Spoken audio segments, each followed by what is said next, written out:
میں نے یہ عرض کیا تھا کہ ہمارے عمل کا دار و مدار یہ ہے کہ ایک دائرے میں ہمارے سارے اعمال ہیں اور ان اعمال کے لیے ایک مرکز ہوتا ہے، ہر عمل اس مرکز سے قریب تر ہوتا ہے۔ اب اگر کوئی شخص ہمارے عقائد کے اعتبار سے ہم سے یہ پوچھے کہ سیدہ کے متعلق تمہارا یہ عقیدہ کیوں ہے، یا ہم سے یہ پوچھے کہ جناب زینب کے متعلق تمہارا یہ عقیدہ کیوں ہے کہ ان کا قول حجت ہے، ان کا فعل حجت ہے، ان کا سکوت حجت ہے، اگر کوئی یہ کہے تو ہم فوری طور پر نہیں بتلا سکتے، ہم واقعی نہیں بتلا سکتے ہیں کہ ہمارا یہ عقیدہ کیوں ہے، اس لیے نہیں بتلا سکتے۔ یہ بہت غور سے سنیے، میں شاید اپنی کسی آنے والی تقریر میں زیادہ صراحت سے عرض کروں گا۔ ہم اس لیے نہیں بتلا سکتے کہ ہمارے پاس عبادات و احکام و عقائد کی ایک زنجیر ہے،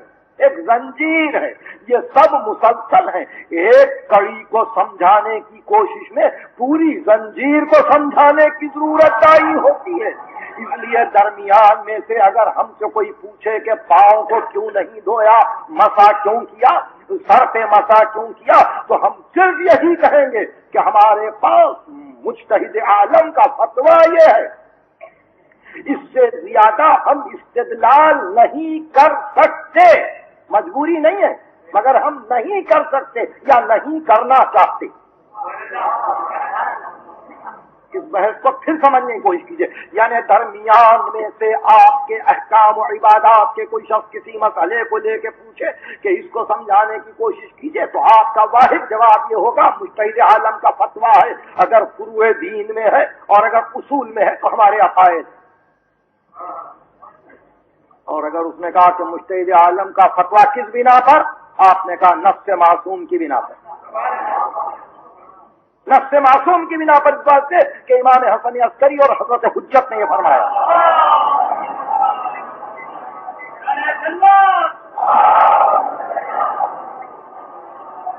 آپ نے فرمایا من کانا فی محبینا صائنا لنفسہ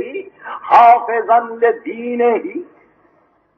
مطیعا لامر مولا مخالفا للہوا فللعوام ان یقلدوہ۔ اب میرے دوستوں میں سے جو کوئی دین کا محافظ ہو اور امر الہی کی صیانت کرنے والا ہو، دیانت کے ساتھ احکام کو سمجھنے والا ہو، اللہ کے حکم کا اطاعت گزار ہو، اپنے ہوا و ہوس کی مخالفت کرنے والا ہو، تو عوام کے لیے لازم ہے کہ اس کی تقلید کریں۔ ہمارے پاس تقلید اس لیے نہیں ہے کہ مجتہد کہہ رہا ہے میری تقلید کرو، ہمارے پاس تقلید اس لیے ہے کہ معصوم کہتا ہے کہ جس کو اس منزل کمال پر پاؤ تقلید کرو۔ تو ہم سے آپ نے مسئلہ پوچھا، ہم نے کہا فتویٰ، آپ نے کہا فتویٰ کیسا، ہم نے کہا مجتہد عالم کا فتویٰ، آپ نے کہا مجتہد عالم کیا چیز ہے، ہم نے کہا نفس معصوم، آپ نے کہا نفس کیا چیز ہے، ہم نے کہا معصوم کی طرف سے حجت کا آ جانا، آپ نے پوچھا معصوم کیا ہے۔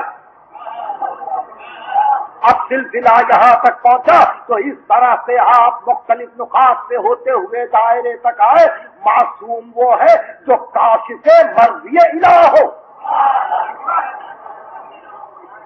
معصوم وہ ہے جو مرضی پروردگار کو کشف کرے، بتلائے کہ یہ ہے اللہ کی مرضی۔ تو معصوم وہ ہے جو کاشف مرضی معبود ہو، مجتہد عالم وہ ہے جو کاشف مرضی معصوم ہو۔ اس طرح سے ہمارے اعمال مسلسل ہو جاتے ہیں مرکز تک۔ اب انہوں نے کہا کہ معصوم بن گیا کیسے، ہم نے پھر کہا کہ معصوم بنتا ہے نفس رسول سے، نفس رسول سے۔ اگر رسول فرما دے، رسول کی نفس موجود ہو تو وہ سلسلہ عصمت ہے، اس لیے کہ یہ مرکز ہے اس دائرے کے لیے جہاں سے اعمال ہمارے آگے بڑھتے ہیں، منشعب ہوتے ہیں۔ تو اس منزل پر جب نبی یا معصوم مرکز بن جاتا ہے پورے دائرے کے لیے اعمال کے، تو ہمارے احکام، ہمارے عبادات، ہمارے عقائد، مباح، مکروہ، مستحب، جائز، ناجائز، حلال، حرام، عزائم، رخصتیں، یہ سب کی سب منسلک ہو جاتی ہیں ایک مرکز سے۔ ہم کبھی اس فقیر سے اس فقیر سے اس فقیر سے بھیک نہیں مانگتے، ہم مسئلے کو مرکز سے لیتے ہیں اور مرکز ہم کو سارے راستے بتلاتا ہے کہ یہ رخصتیں ہیں یہ عظیمتیں ہیں۔ اس واسطے دنیا پریشان ہو جاتی ہے، درمیان میں سے کسی ایک مسئلے کو لے کے سمجھنے کی کوشش کرنا کہ متع کو سمجھا دیجئے، تقیہ کو سمجھا دیجئے، آپ مسئلہ بدا کو سمجھا دیجئے، ہم کیا بتلائیں کہ یہ زنجیریں ہیں۔ برحمتک یا ارحم الراحمین وصلی اللہ علی محمد وآلہ الطاہرین۔